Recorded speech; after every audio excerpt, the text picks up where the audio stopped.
caught me looking through one of my books. This is a book that I bought quite some time ago because, just like Louise, I wanted to set myself a challenge. And my challenge was going to be to read, instead of words, a special way of reading, which is called Braille. You read it with your fingers.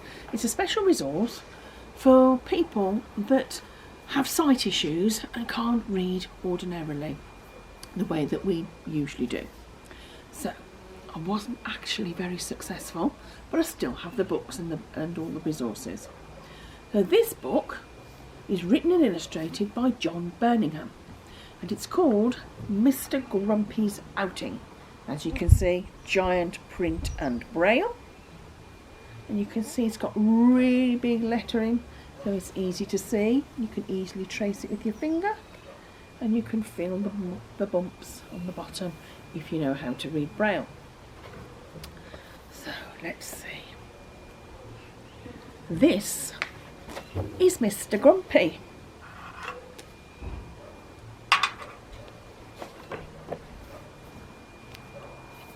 Mr. Grumpy owned a boat and his house was by a river. Lucky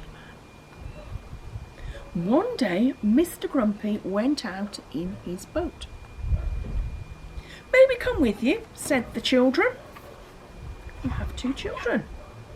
There they are.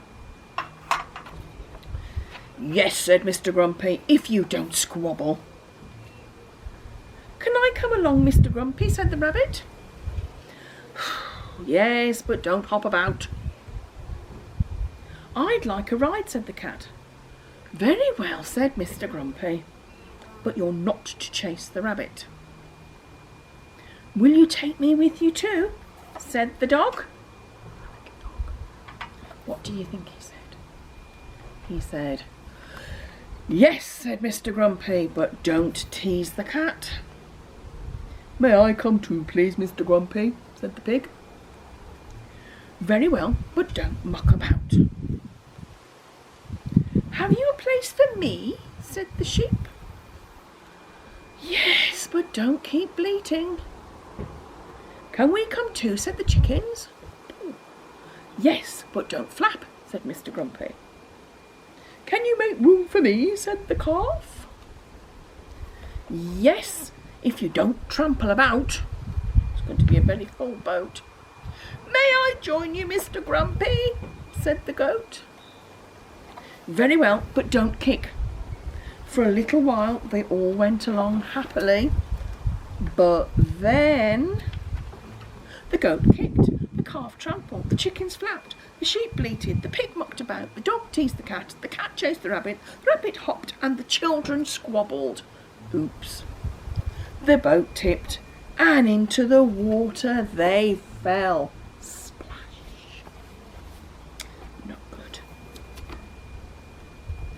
Then Mr. Grumpy and the goat and the calf and the chickens and the sheep and the pig and the dog and the cat and the rabbit and the children all swam to the bank and climbed out to dry in the hot sun.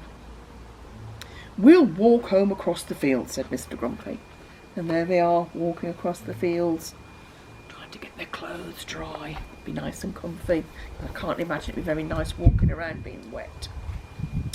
It's time for tea. Good plan. We all like a cup of tea, don't we? "Goodbye," said Mr. Grumpy. "Come for a ride another day."